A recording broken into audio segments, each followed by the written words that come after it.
Assalamualaikum warahmatullahi wabarakatuh. Selamat malam dan salam sejahtera buat kita semuanya. Minta maaf saya lagi belum pulang kampung, jadi saya cuma Zoom pakai handphone seadanya. Oke, saya nggak tahu mau ngomong apa nih malam ini karena semua cerita sudah diborong sama Ibu Lola, Ibu Seli, dan kemudian Ibu Lina. Semua sudah cerita, semua sudah. Tapi yang bisa saya sampaikan malam hari kesan-kesan pribadi maupun kami berdua suami istri, karena kami memang berangkat suami istri dalam perjalanan gratis ke Jepang lewat KKI ini, adalah beberapa kesan istimewa yang cukup membekas di hati kami. Yang pertama adalah kesan terhadap para leader teristimewa founder KKI Indonesia, yakni Mr. Ho yang begitu luar biasa, penuh dengan kerendahan hati, berbaur dengan kita semua sebagai para distributor di KK. Dan saya dengan istri punya pengalaman secara pribadi difotoin sama orang besar. Itu luar biasa. Kami dalam sementara bebas kita foto-foto lagi menunggu bis, jadi saya dengan lagi sementara fotoin istri karena pemandangan cukup bagus. Lalu ada Mr. Ho kebetulan lewat, dan kemudian Mr. Ho bisa mau dengan rela, dengan rendah hati mau fotoin kami berdua dengan handphone beliau, dan kemudian itu dikirimin ke Pak Jo. Foto itu dan akhirnya nyampe ke tangan kami. Buat saya itu sesuatu yang sangat langka untuk seorang yang sebesar seperti itu, orang internasional mainannya, tapi kemudian bisa dengan rendah hati mau ambil pekerjaan-pekerjaan kecil. Dan bukan cuman itu, walaupun cuman singkat interaksi dengan kami, dari apa yang saya bisa tangkap, kemudian Mr. Ho berkata bahwa kita bisa bermitra. Mr. Ho mengajak untuk bisa bermitra mewujudkan visi misi KK, dan kemudian saya sempat cerita juga visi misi yang saya kerjakan, dan Mr. Ho berkata kita bisa berkolaborasi. Wah, itu sesuatu yang sangat luar biasa buat saya, karena siapa kami? Saya seperti Ibu Lina tadi, kami merasa kecil, kami merasa nggak punya belum apa-apa, tapi orang sebesar Mr. Ho mau berkata seperti itu seperti kami merasa tersanjung dengan keberadaannya seperti itu. Lalu yang kedua, ini yang mungkin host bilang tadi, apa perbedaan dengan yang sebelumnya sempat kami kerjakan atau kami jalani dulu.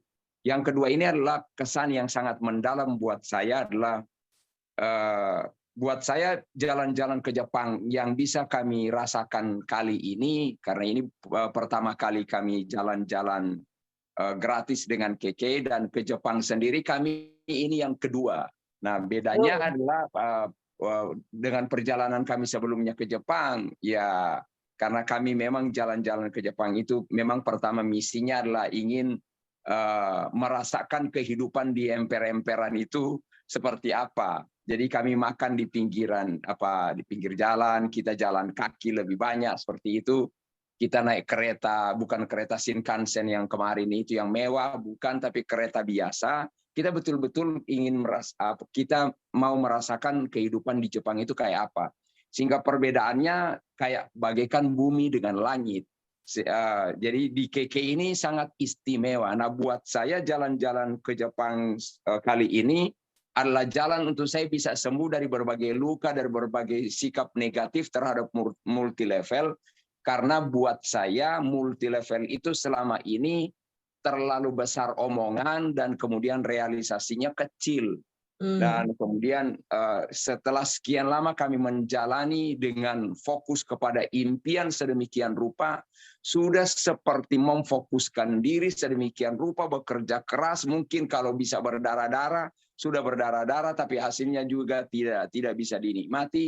Jangankan bisa jalan-jalan, bonusnya pun juga ya susah, jauh dari kata yang layak.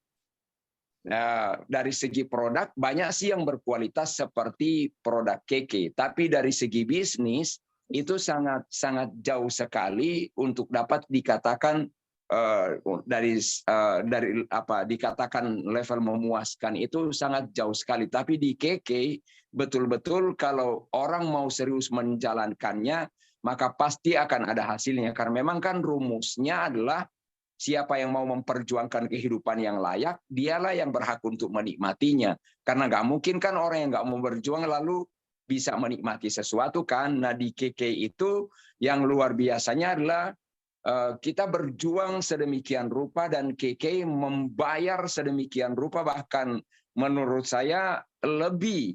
Dia selama 8 hari jalan-jalan, 10 hari dengan di jalan, itu sangat luar biasa sekali karena tidak pernah makan ringan. Pagi makan berat, siang makan berat, malam makan berat.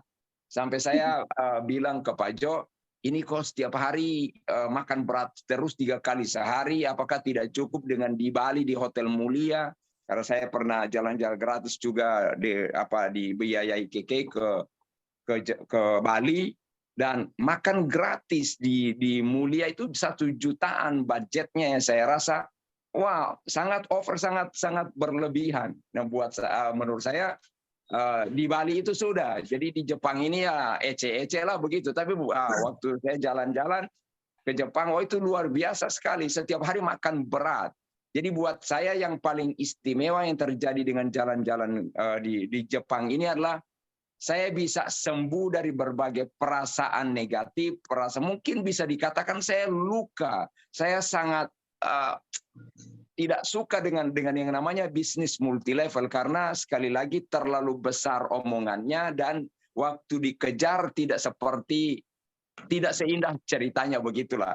Tapi di KK itu semua fakta terbantahkan, dan bahkan saya karena saya tidak berurusan dengan rekening, jadi yang berurusan dengan rekening dan bonus-bonus itu istri saya, karena memang saya cuma sekedar ikut-ikut saja.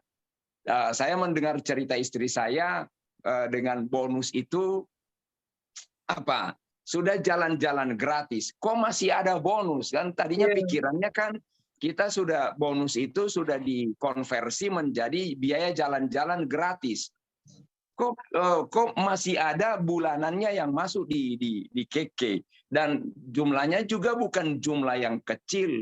Bahkan ya saya selalu istilahkan kalau saya bekerja itu gaji saya nggak cukup untuk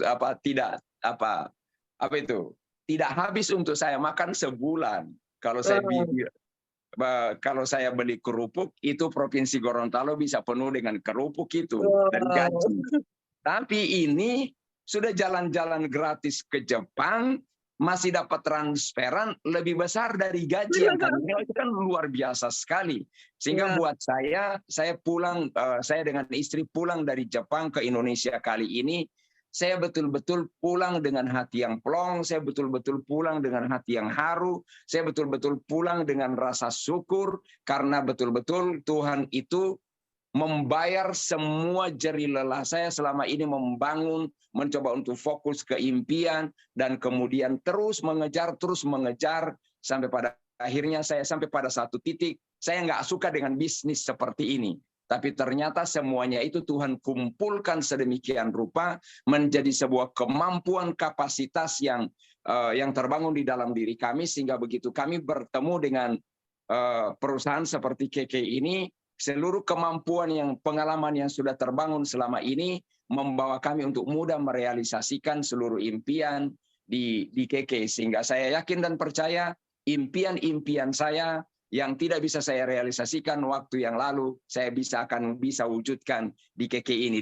Demikian juga saya yakin dan percaya teman-teman yang ikut Zoom malam ini, saya cuma ingin berkata bahwa tidak salah untuk kita fokus kepada impian, karena memang hidup ini harus terarah, harus punya arah. Dengan kita punya impian, kita jadi terkoordinir, terarah untuk dapat berjuang ke arah impian-impian kita. Adalah salah kalau kehidupan ini tidak punya impian. Tetapi punya impian saja tidak cukup. Kita membutuhkan kendaraan. Nah, itu yang saya dapatkan waktu jalan-jalan di di Jepang kemarin itu waktu kita naik kereta Shinkansen itu dengan kecepatan ratusan kilometer per jam.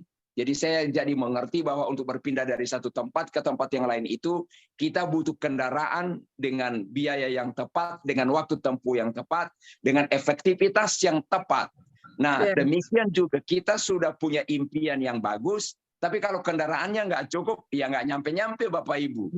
Tapi kalau kita sudah punya impian yang bagus, impian yang besar, impian yang ideal, kita butuh kendaraan yang ideal. Demikianlah yang saya mengerti dengan KK. KK adalah kendaraan yang sangat layak untuk dipakai menuju kepada impian-impian yang kita sudah rancang sebelumnya, sehingga impian bertemu dengan kendaraan, maka wujudnya adalah kehidupan yang lebih baik dan lebih sejahtera dan lebih berbahagia. Oleh karena itu, benarlah orang yang berkata bahwa orang yang punya impian, orang yang menuliskan impiannya akan punya kehidupan yang jauh lebih sehat, jauh lebih bahagia, dan jauh lebih sukses ke depan.